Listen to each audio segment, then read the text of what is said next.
Every year, the Scottish SPCA rescues thousands of domestic pets, horses and farm animals, and wildlife.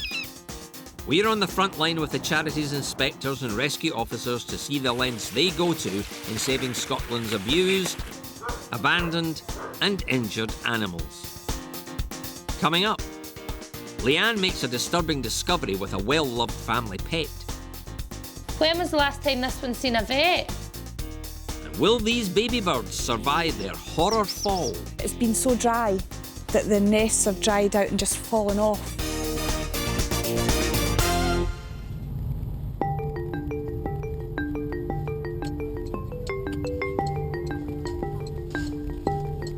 An elderly lady has called the Scottish SPCA for some help, as she is having difficulty looking after her collection of pets. No, that's fine. Can I come in? Is that okay? Aye. Do you have any other animals, or is it just the guinea pig? I've got 2 cats. You've got 2 cats as well, and how are you coping with them? Okay. You're managing to cope okay with them? Are they about? Can we have a wee look at them as well? Cheeky. Okay. Oh, hello, Cheeky. She's attending the veterinary because she's got something like cystitis or something. All right. And she gets the capsules and I sprinkle them on her food in the morning. And does she eat them okay? Aye. Sometimes she leaves it and other times she doesn't. But as long as she gets used to it. Okay, she's quite happy. Is they going to take you away? No. Okay, and where's the other cat? Is it about? Guinea. The cat, who's called Cinnamon, looks very sorry for herself. What age is Cinnamon? About the same. She's very badly matted, isn't she? I know. When was the last time this one's seen a vet? She used to go to the vets up at Warriston.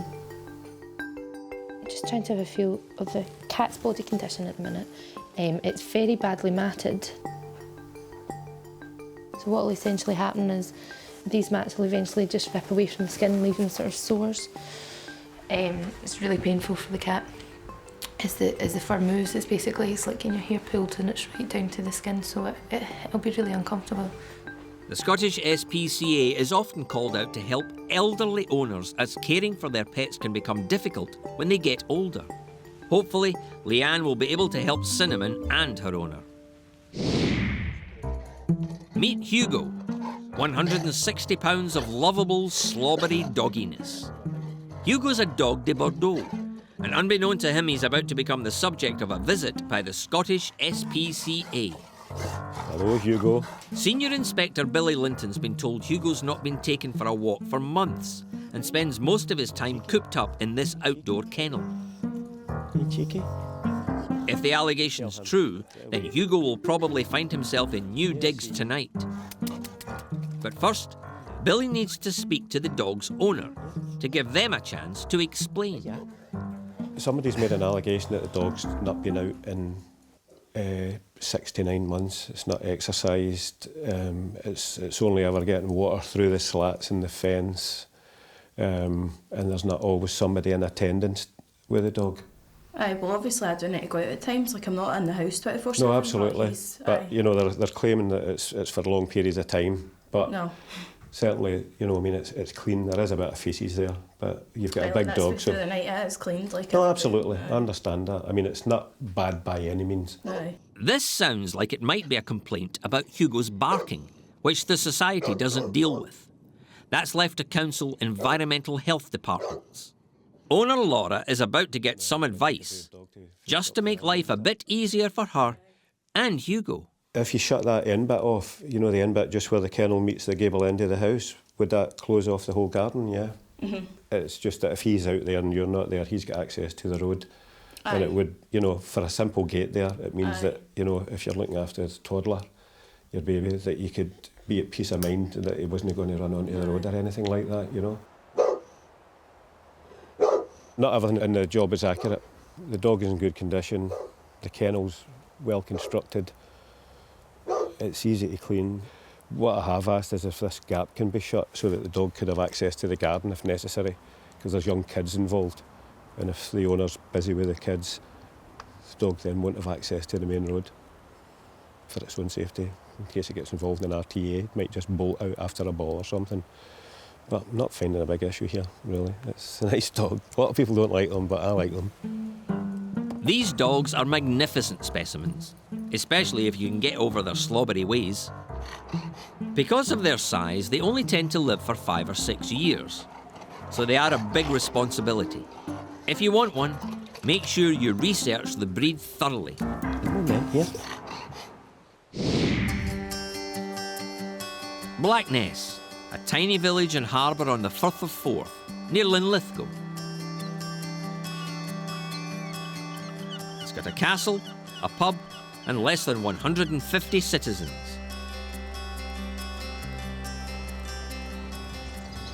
But it's residents of another variety that have brought Animal Rescue Officer Connie O'Neill here. Is that the wee birds in there, is it? The little swirls. Oh, thank you. Let's have a wee look at them.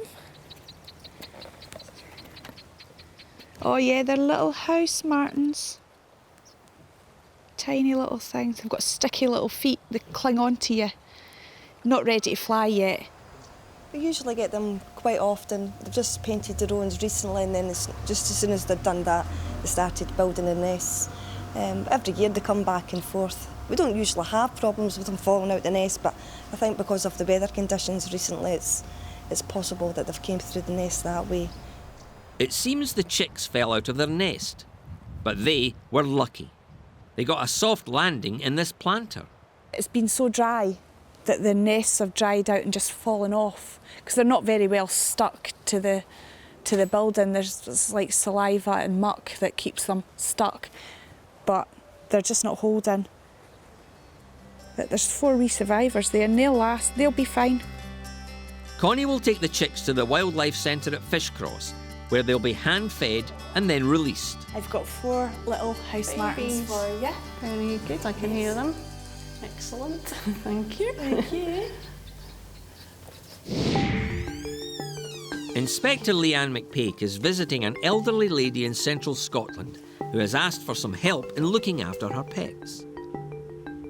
The guinea pig, Cracker, is being signed over for rehoming, and Leanne is now checking out the 2 cats. One of them is called Cheeky, and she's pretty healthy. But the other one, whose name is Cinnamon, isn't in good shape. She's 15 years old and is covered in matted hair that will be causing her a lot of pain. Leanne has to decide what's in the best interests of the cat. I do have concerns for Cinnamon. Do you? Yep. She's not in the best body condition. She's obviously old, I'm taking that into consideration, but she's heavily matted, which I take it you've been aware of for quite some time. So that's just not happened overnight. No. Something needs done immediately with her. I'm going to put the onus back on yourself. She is your cat, so she's your responsibility, and she needs to be seen by a vet. Are you in a position that you can get her seen by the vet? I can't. Okay. The other option is that I remove her today and that you sign her over. Well, it maybe be better to you if I sent her over to you. Leanne leaves a sadder owner with some words of advice about Cheeky. Cheeky will need to keep on attending the vets, have you? Is it regular appointments you're attending at the minute? So you will have to ensure that she continues to go to her vet appointments, okay? She doesn't have to go for 3 months. 3 months, okay. I'll choose the tablets she's getting. That's fine. So Cracker's owner gets her wish to have the guinea pig taken away. Sadly, she didn't realise she was going to lose Cinnamon as well. I'm sorry it had to happen this way.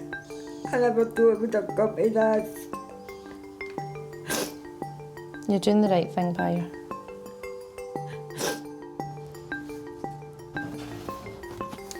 Cracker will be put up for rehoming, but Cinnamon's off to the vet to see if anything can be done to give her another chance.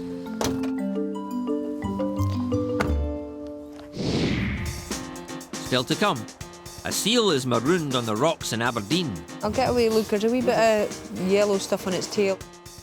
and the bird room A&E is bursting at the seams.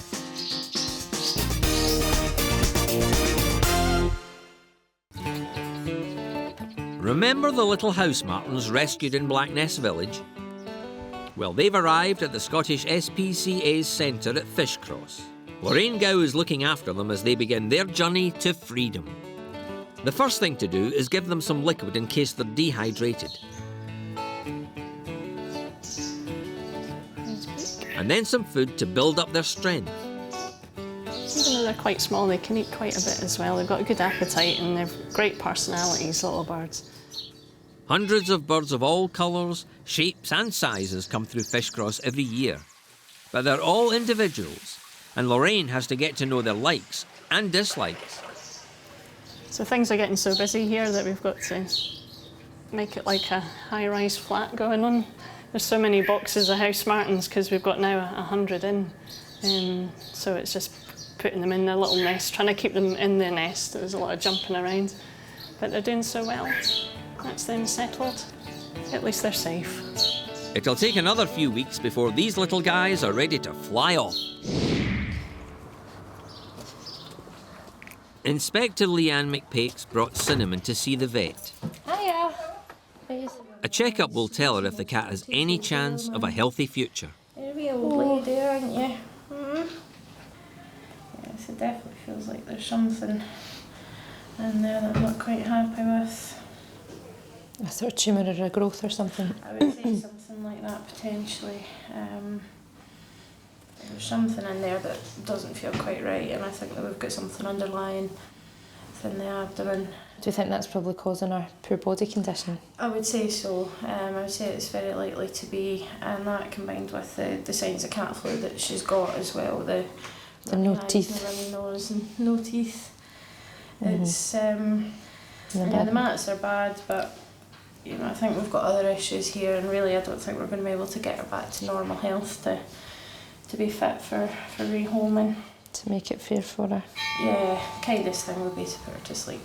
Okay, no, I totally agree. It's a terrible shame for Cinnamon. But with all of her underlying problems, the vet was left with no option. Inspector Leanne's day ends on a dismal note. It's sad, and you wouldn't be human if you didn't take a sad element from this job. However, I am here for the animals, and I'm doing the best thing by that cat.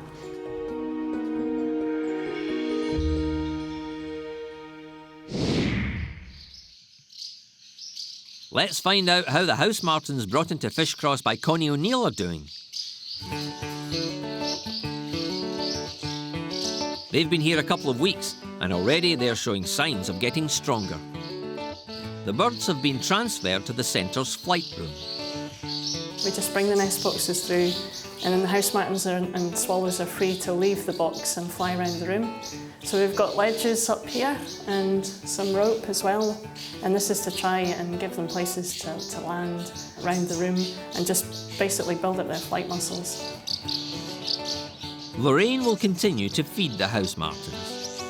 In about a week's time, if everything goes according to plan, they should be ready to be released.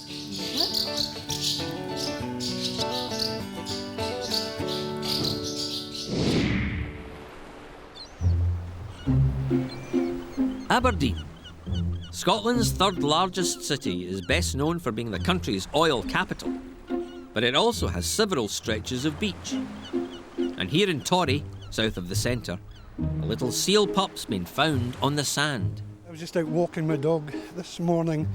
I take her for a run up beside the lighthouse, then I take her along the path here, and just as I was passing along the beach here, I just happened to see there was a seal, stranded, at the beach. I went down with the dog and it just didn't budge at all. It just stayed there. The Scottish SPCA has sent Senior Inspector Alison Simpson to take a look. First sort of looking at it, yeah, it looks quite bright and alert. It's normal for the seal pups to come up. Yeah, they need to come up and rest. I thought if they did something like that, and they didn't budge when you went near it, and it was something. I'll get a wee look. There's a wee bit of yellow stuff on its tail, or I'll just get a wee look at that. I'm a bit concerned that normally, I've gone up to larger seals in the past. And they've scooted off. They scoot pretty quickly. Yeah. So it was just the fact that my dog and myself were right up close to it, and it wasn't willing to move at all. Aye. But, its eyes are bright and it looks... Yeah, I mean, if they're fine, here's him. He's going to wait and make a bid for the water now. Here we go. Maybe one. Okay. Yep. He is fat enough. If he was still up yesterday, like tomorrow or something, I would maybe then be a bit more concerned about him. But he looks quite bright. I think he's just come up. The waters are rough and stuff like that. I think he's just come up for a rest. Yeah. We can't lift them unless, because obviously once we take them, that's it. It's then orphaned for life. Alison has a final check of the seal before she decides what to do with it.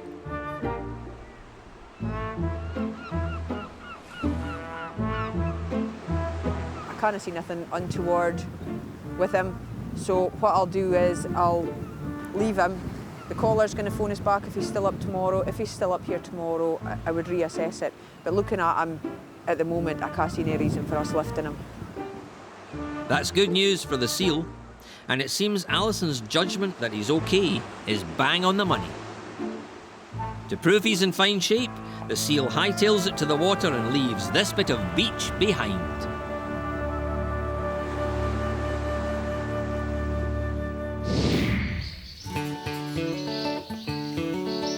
After 4 weeks, our Blackness house martins are ready to be set free. But they won't be gathered up and taken to a release site like most of the other birds at Fish Cross. Today we're going to release a whole load of house martins, including the 4 from Blackness. We're going to go into the flight room and all we do is open the window. That'll stay open till sort of the end of today, and they can just leave whenever they feel ready. A lot of the other birds we have to net before we release them, but netting these guys, it's too stressful, they're too fast, so opening the windows is the best option. It always takes a while for the birds to realise they can escape through the open window. But eventually, they get the idea, and off they go, probably away to Africa for the winter. It's time to catch up with our little guinea pig Cracker. It's been 2 months since he was removed from a house in central Scotland. He's found a new home, a new guinea pig pal, and a new name, Marvin. And Marvin is as happy as Larry. Owner Valerie was given Marvin by her daughter Sarah. He's the 10th guinea pig Valerie's owned over the last 20 years. Since we started getting the guinea pigs, it's been just always something that's been there. So when they're really friendly, Mum will sit like this watching telly, there'll always be a pig somewhere. Or you get the scream pig alert when you walk in the front door if they're running about. So, but they're just great, they're really, really good, and Scarlett loves them as well. So she'll no doubt have a guinea pig at some point when she gets a bit bigger as well.